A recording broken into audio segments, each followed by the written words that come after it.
Hey, hey, Hey, Anthony. Gerard, what's going on, bro?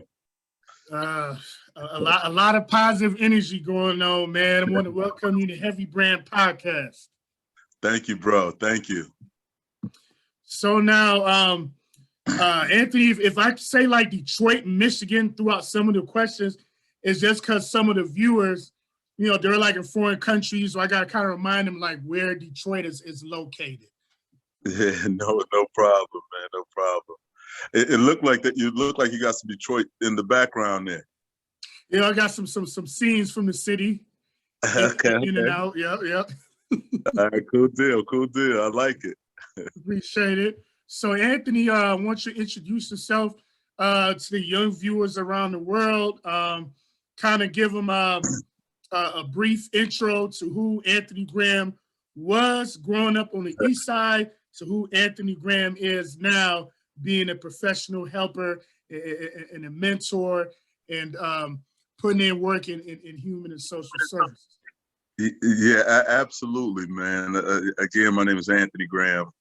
I was born in the city of Detroit. Motown. What else? The Motor City. Different places. Man, Detroit's been called a lot of things, but I was born in Detroit. I was raised on the East Side, and so in a place that they call Black Bottom. And when you think of the East Side, History. yeah, oh yeah, Black Bottom, and Black Bottom was a place where a lot of African American people migrated, coming from the South for the auto plants and the auto industry and that type of thing. And Black Bottom, although it was predominantly Black when I was there, the name actually comes from the soil. So the soil is real fertile there, and so it got us in. The soil was Black, and so it got its name from the soil. But growing up there and stuff, again, because it was a predominantly Black neighborhood, and a lot of Southerners migrated to Detroit, that's where they went first. Okay. And yeah, Black Bottom, man, was an interesting neighborhood. Um, uh, a lot of the people who I grew up with, you read about it. It's a paradox, man. It really is a paradox, because the people who I was raised with, who I knew intimately, were the same people that you hear and read about in the newspapers. And so a lot of things you heard about was, like a murder here, a murder there, the name of the families, who were involved in it. And it was weird because they were people who I knew intimately. And that may have been true in the newspaper, but there was other sides of those people. Okay. Yeah. And I always told people, although I'm here now and I'm working with young people, I wasn't the smartest. I wasn't the smartest guy out of the group of guys who I hung with. I wasn't the most athletic. I wasn't the most artistic. And all of those other things and stuff that equals success. I didn't. There were guys who were way smarter than me, way more athletic, way more artistic, that type of thing. But yet I was able to make it out the neighborhood. It's interesting because growing up, and you can stop me if you have any questions, but growing up, my mother was addicted to heroin, and she actually died as a result of her lifestyle. My father, for the first 12 years of my life, was in prison. And so, growing up and stuff, and the people who, the other thing about that neighborhood was, there was a lot of organized crime there. You had, people who I knew intimately who was involved in organized crime. And those were the kind of the people who I looked up to. And so I always remember, people would come to our school and try to motivate us, kind of like, kind of what I do now and stuff. People would come to our school and try to, motivate us, let us know kind of give us the formula and stuff on what we would need to be successful. But them dudes didn't. They may have looked like me, but they didn't sound like me. When you say they didn't sound like, they sound like they were like from the deep suburbs, or yeah, they didn't sound like they were from the neighborhood or the hood, as we say. You know, they didn't sound like us. They didn't, you know, they looked like us. They didn't dress like us. And so, you know, we usually didn't pay no mind to those guys. You know, we'd be in an auditorium, man, and your first thing in my head, even though it wouldn't come out my mouth, was, man, these dudes they ain't from here. And so, you know, I was telling you all, or I was explaining that the first 12 years of my life, my father was incarcerated. And in his incarceration, you know, my father shared with me some years later after he came home. So let me go back. Not only was he incarcerated, but he had received a life sentence. Oh, and so, wow. yeah. And so the thing was, the first 12 years of my life, my father ultimately came home, and apparently back before 79, life didn't mean life. You know what I mean? You had a chance. He was considered a lifer, but he had like opportunity for parole. Yeah, well, yeah. I know every 10 years he was supposed to go up for parole. And I know, you know, he was, you know, at least that first 10 years, you know, they denied him parole. But while he was there, you know, at that time you were allowed to get, you know, education there. You know, it was, you know, more focused on rehabilitation. And so he was able to get his degree while he was in prison. And the other thing that my father shared with me was that when he was sentenced, his judge, the judge at that time, said that, you know, he was sentencing him, but he was sentencing him to life because he wasn't fit to live among other human beings. And so that was interesting. And so people always say, well, if he had life, how did he come home? And so what ultimately happened was his sentence was commuted. And so that allowed him to come home. And I think, you know, some of the changes he made, you know, while he was in prison, you know, the judge, you know, felt that he had, you know, that he deserved another chance. And so that's how he came home from a life sentence. And Gerard, the thing what was most impactful to me when my father came home from prison was that he was, the public defender's office hired him here in the city of Detroit. And so they hired him as a public investigator. And so my father would take me to work with him before he would drop us off at school. And when he took me to work with him, I saw all these other Black men, and I'm talking about, you know, they dressed professionally, they looked like me, and they spoke to me, because when they would always greet me, and when I go in, they'd be like, "Oh, little Donnie." And so I asked my father, I said, "Well, Dad, what was Vern, you know, in prison for?" Because my assumption was, because he was in prison and he wore a suit and he came home, that everybody in the public defender's office had been in prison, right? And so yeah, so my dad was like telling me, he was like, "Man, no, this guy Vern ain't, he ain't been to prison, he an attorney." And Mr. Wilson hadn't been to prison, he an attorney as well. And so all of these people who look like me and who talk like me, were professionals, man. And they kind of let me know, that I didn't have to compromise who I was, to be successful, be a professional. And so that was what kind of, helped to steer me in a different direction. But don't get me wrong. I've made my mistakes and stuff. I bumped my head. I come from, like I said, my father was, in prison. My mother was a heroin addict who eventually died, from her lifestyle. But man, I was, growing up and stuff, man, I was you know, like I said, I knew them guys intimately, man. So I was going that route, and if Now, not, mhm, the biggest thing here is, I see a chance for a lot of barriers, like, no sports, no no art.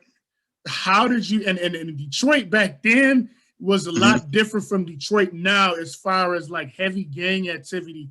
Gang mhm. activity was extra heavy in Detroit in those days.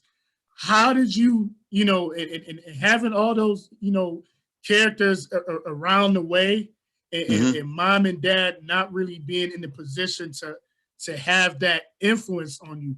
How are you able to escape the street, so to speak? If the sports wasn't there, the music and the art wasn't there, how you were able to escape all those negative influences? Well, they were there. They were there. How was I able to escape them? I don't know that I did.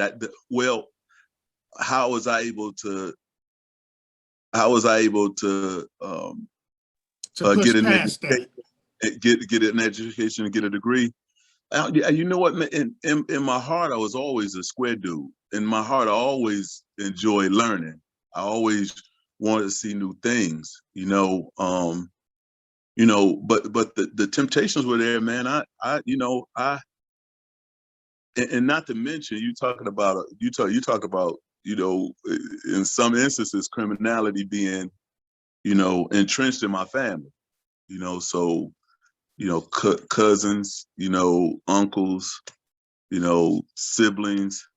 So it was entrenched, man. But I can't. My father coming home, really made the biggest impact, because with him Okay. coming home, he showed me, that I could do it. He was degreed. He was degreed. He showed me I could do it. We actually went to live with him. Okay. So we left my mother. We went to live with my father, and my father's whole thing was, initiative.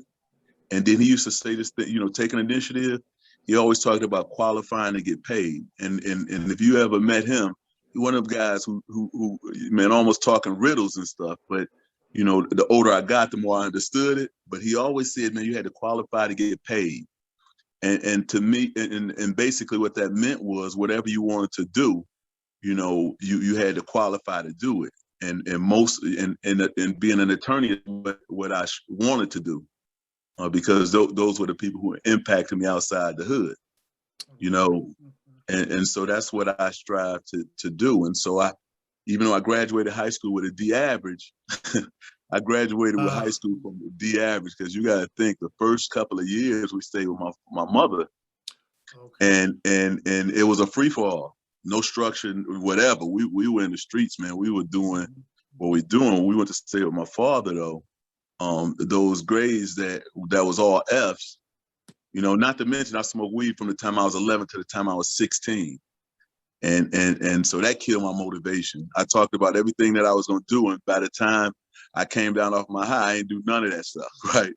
So we went to stay with our father, man, and that kind of gave us some stability, and it gave us our basic needs were being met, whereas with my mom it wasn't.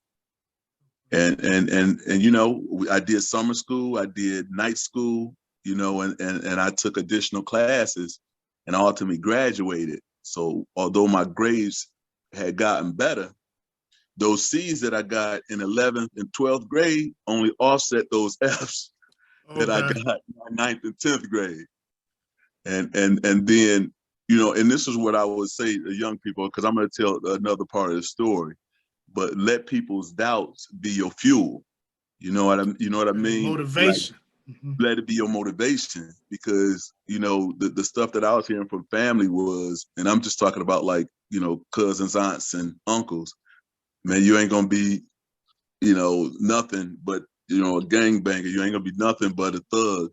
I asked them. If you ask them that to this day, that's what they projected. But I don't necessarily blame them, because I know the type of stuff I was doing. But it was this one counselor, when I said let people's doubts and negativity be your fuel. It was one counselor. And so when I started getting serious and wanted to go to college, I went to this counselor. His name was Mr. Del Greco, Denby High School. And I said to Mr. Del Greco, man, I saw all my friends passing me by and they, applying for colleges and stuff, and I told him, Mr. Del Greco, I want to go to college.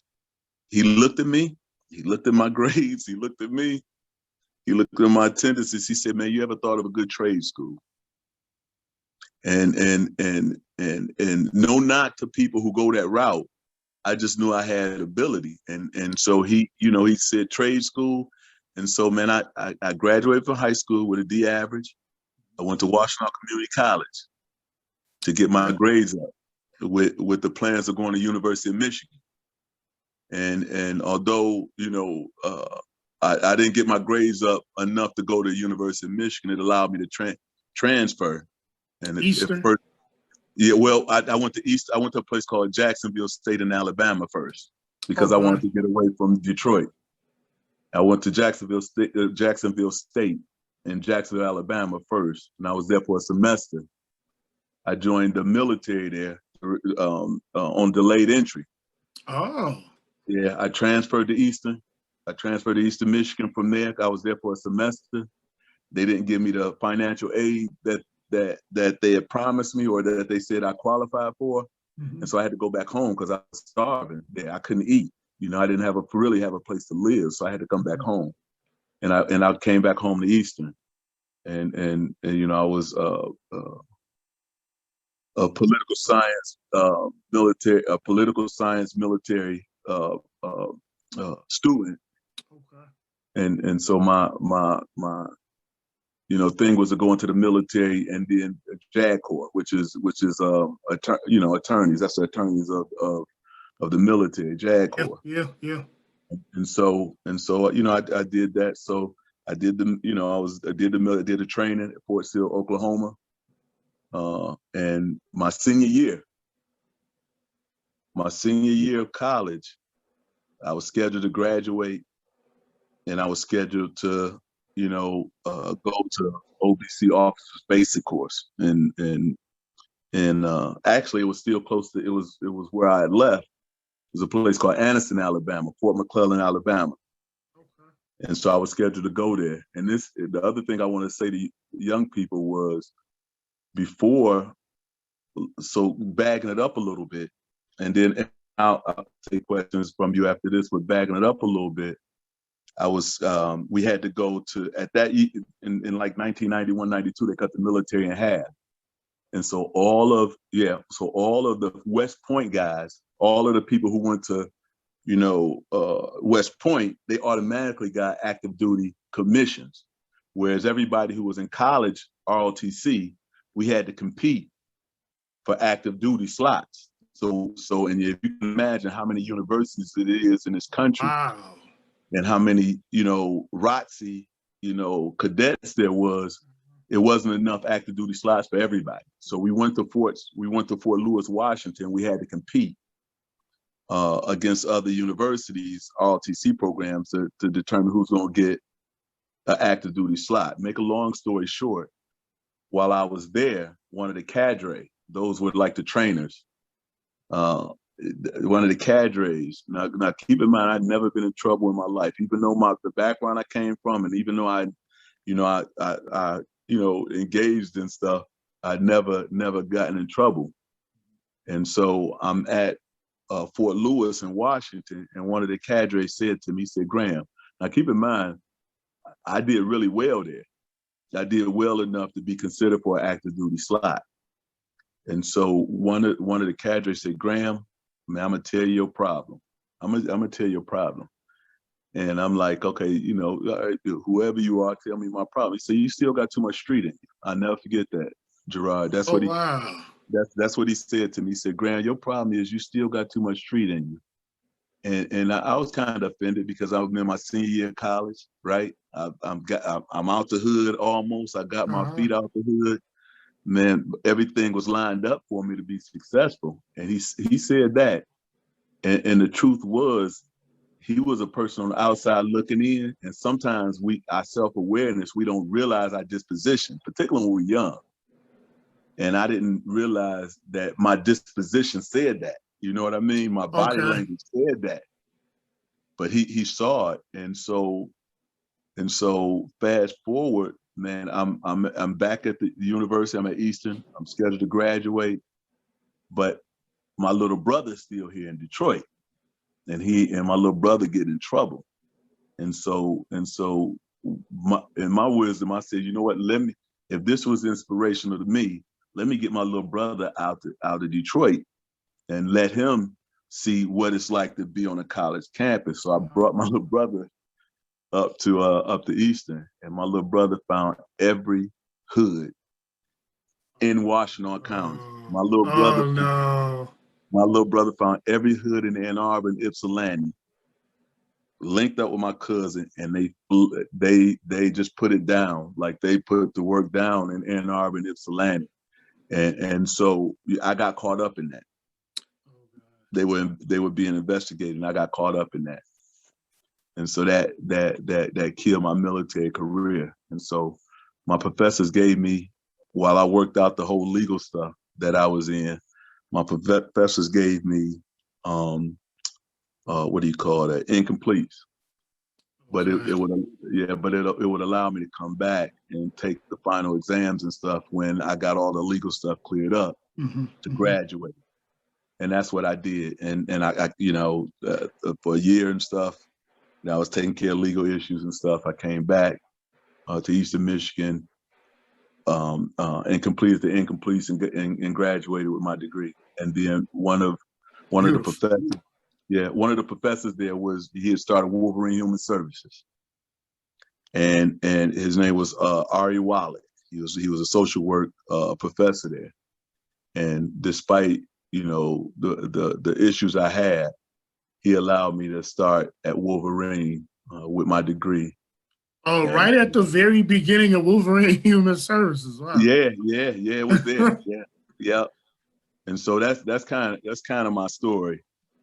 That's kind of my story, and that's kind of led me to how I got into social work and how I became a prevention worker in that. So that's a powerful story, and having worked in social services myself, we get a lot of you know how it's like to be on the street, and you just part of the system, and I'm just a number to you. But you've been through your trials and tribulations, so they can't really come at you like that. They can't take that anger with you. They've tried. Every now and again, I'll flip it on. It ain't often I share my story. The only time I share my story with the young people I work with is if I think that they can receive it and benefit from it. But sometimes it's just that shock factor. They see me, and they see me the same way I saw the guys who used to come to the auditorium to tell me they spoke all proper. Yeah. I turned into that same guy, man. So, but to some extent, until I share my story, and then they say, "Oh, okay, Mr. Graham." But yeah. As you were speaking, it reminded me, I was working at the largest youth correctional facility in Colorado, and on the weekends, they would have like a focus group for the gang members. And there was a gentleman that would come in. He was a former gang member, and he always had the biggest impact on the gang members that were locked up there, because unlike the other professionals that used to come in, hey, get neutral, put your flags down and find a better life, move away.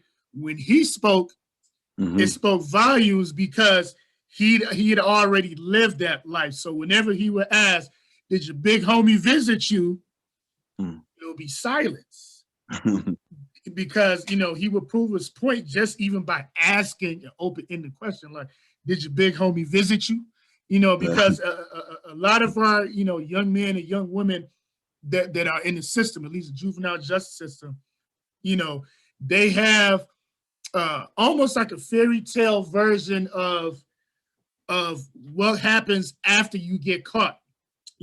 When you get locked up, they have a fairy tale version of juvie.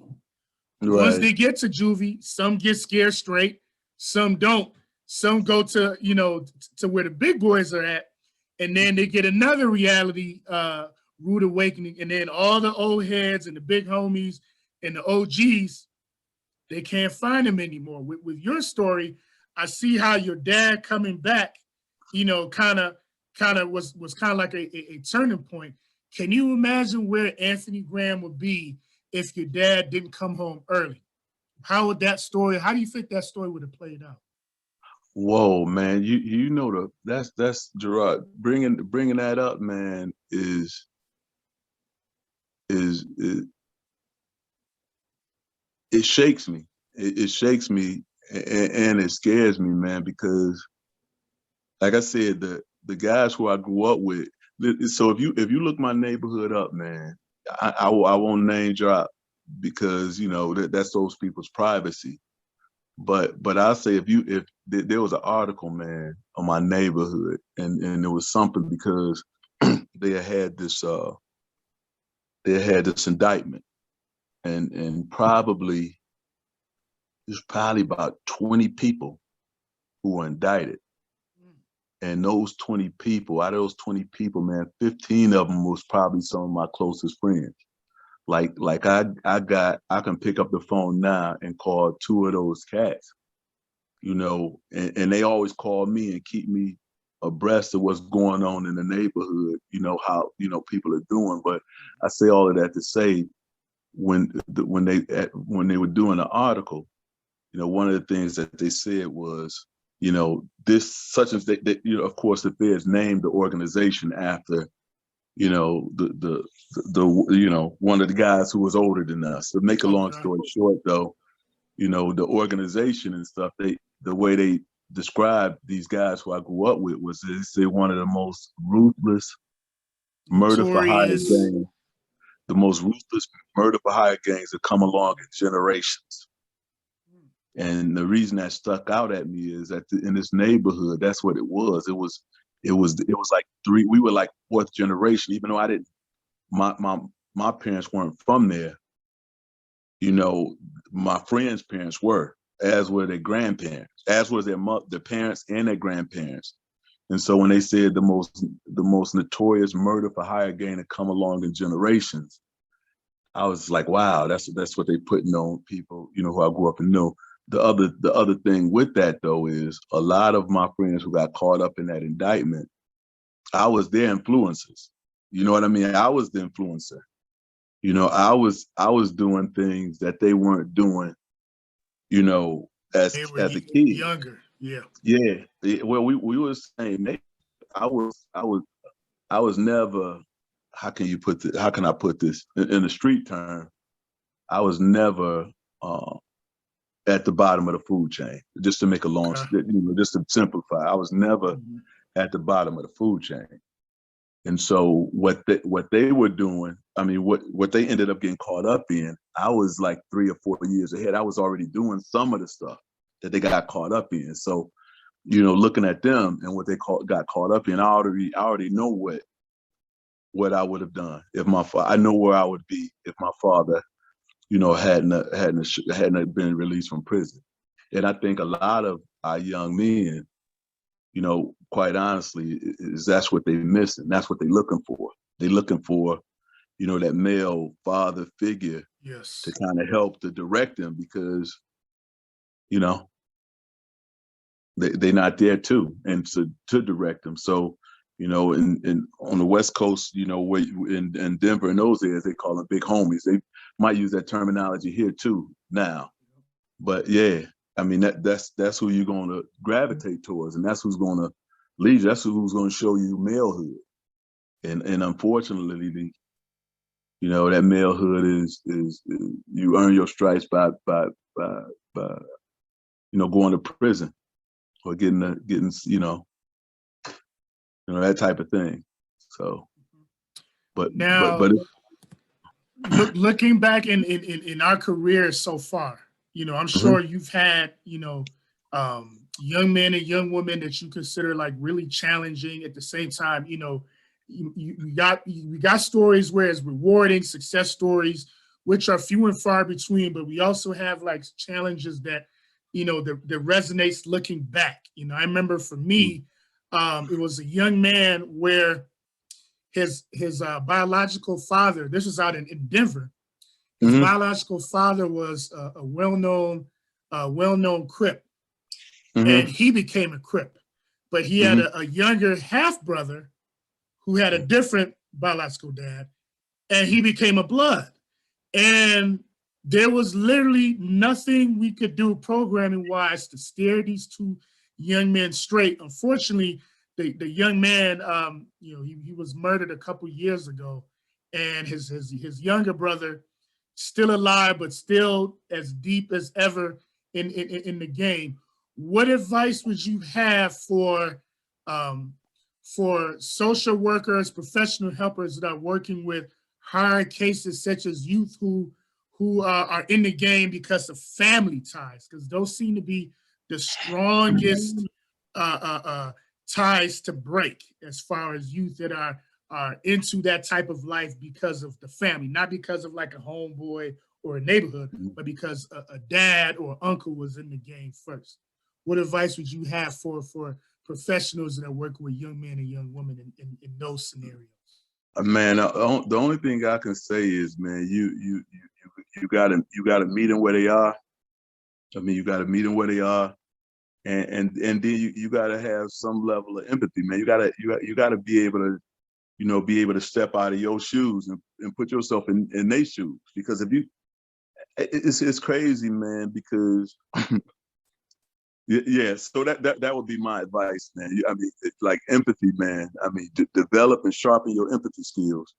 You know what I mean? And be able to step out your own shoes and step in theirs and say to yourself, man, if you were similarly situated, what would you do? What would it feel like? And that's that. But the other thing, Gerard, and this is crazy, man. But I think sometimes, kids, you gotta let kids be kids. You know what I mean? You gotta let them be kids, man. When they come from that situation, I don't think they've ever learned how. And when the crazy part to it is, and I don't know if this is a right or wrong answer, man. I just know that some of our youth have to have a chance to develop, for their minds to develop. And sometimes, man, that's taking them from, that particular. We saving lives sometimes, man, when they in residential places. We saving lives, man. And the older they get, and the more programming they get, and the more their minds develop and stuff. That stuff, they able to see a clear picture, but they just have to be able to mature and get there. And like I said, sometimes, man, residential placement is a place for them to do that, because they ain't gonna get it back home. They ain't gonna get it, from those family members. Facts. They damage. They damage. Yep. That cycle. Yep. The cycle. Yeah. Yep.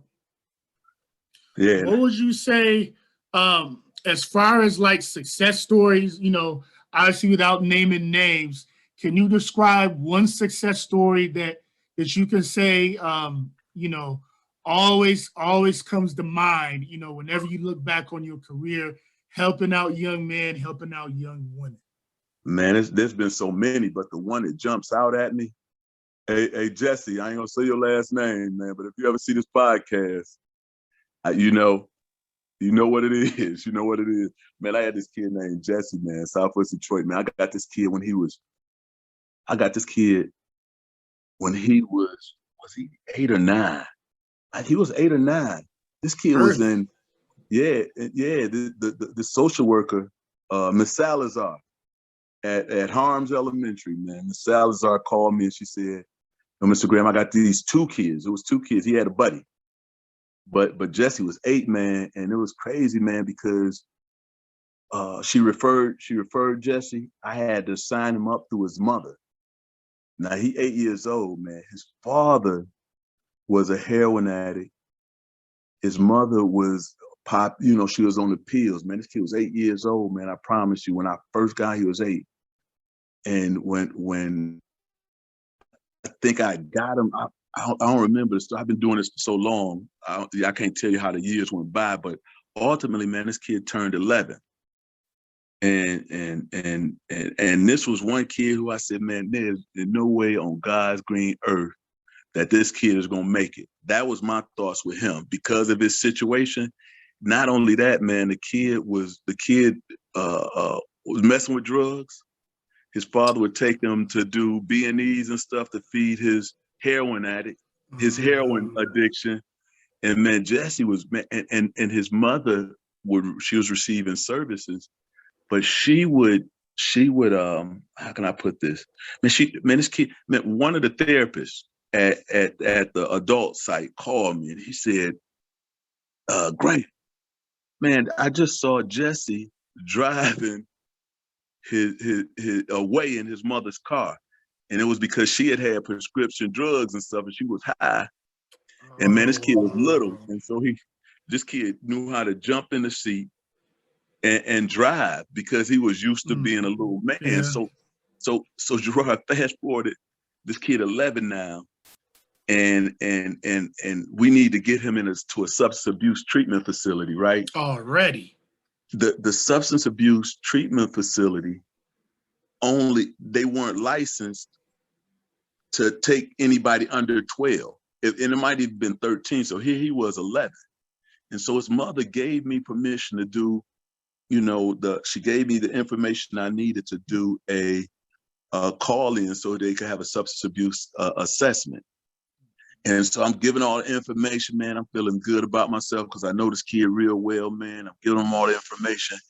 And now keep in mind, he had 11 at this time, but giving him information and they say, okay, now what is his social security number? Now keep in mind, I went to the school to do the assessment. I didn't have, a social security number, none of that. And I was like, oh shit.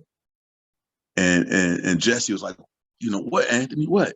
I was like, man, they need your social security number, man. I got to call your mom. But his mom, she wouldn't pick up. She was high, but that wasn't the killing part. Because what I found out later, as him being an adult, he didn't want me to call his mom because he knew she was at home high. But this kid knew his social security number. He was 11. He was like, what, Anthony, what?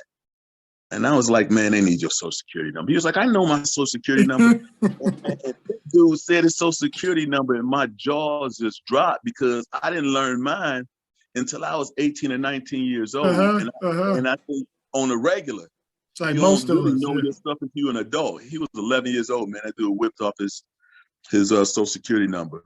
And so we got Jesse into our program. We still wasn't able to get him into a residential facility for substance abuse. We actually had a person who came and gave him individual.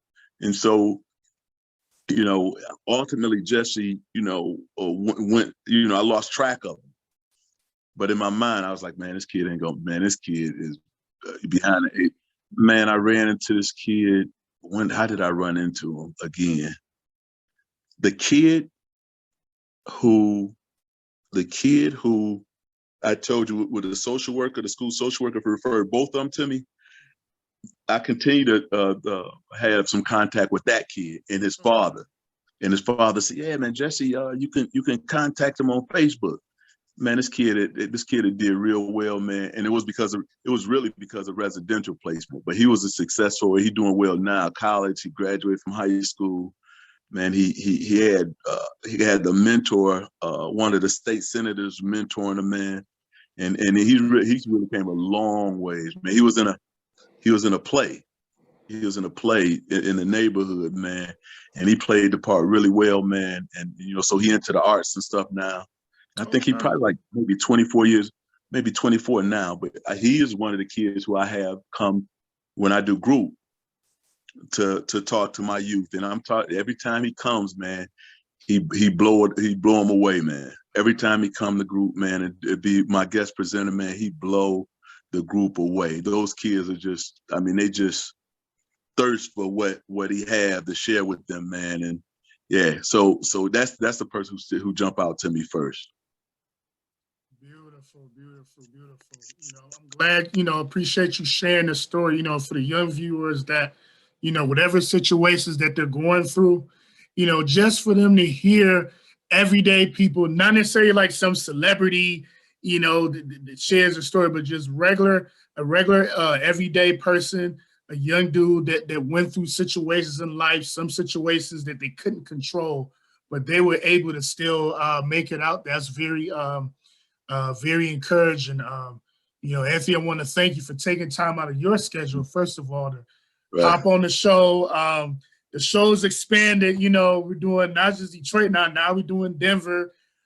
So, I hope to continue building this youth and mentorship podcast. If I got a young man, a young woman, I hope to be able to bring them your way sometimes for some words of wisdom, every now and then as your schedule permits too. Man, I appreciate you having me, man. It really is my pleasure, man. If I can share in the impact, someone, a young person, man, then that's, it's my pleasure. That's my reward. You said true. So I'm gonna upload the episode at Heavy Brand Podcast on Facebook. Please share all the other episodes.